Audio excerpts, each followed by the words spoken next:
waxaan halkan ka cadeynayaa maanta ay taariikhda tahay 13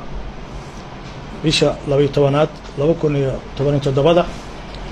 in aan dib ugu laabtay mooshinkii aan saxiixay 3 cisho ka hor oo aan ku degdegay waliba ah sababtoo ah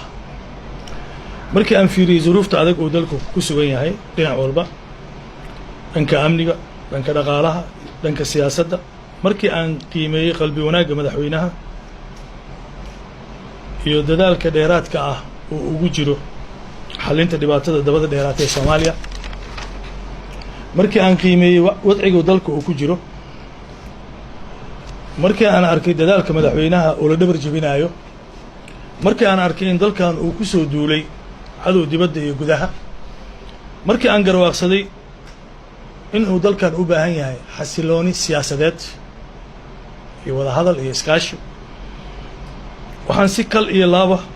u go'aansaday iyadoo cidna igu kalifin markii horena haddana cidna aysan ugu qasbin in aan mooshinka ka baxo ama dib aan ugu laabto waxaan kaloo ka codsanayaa xildhibaanada jaalkayga ah saaxiibaday ah oo walaalahay ah oo kollegiskayga ah oo aan ka wada tirsannahay qaarna baarlamaanka 9aad aan ka wada tirsaneen qaarna aan ku wada jiro baarlamaanka 10aad in saxiixa mooshinka ay ka laabtaan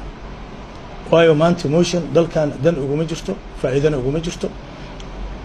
xamaasad qofku waa qaadi kartaa qalad waa dhici karaa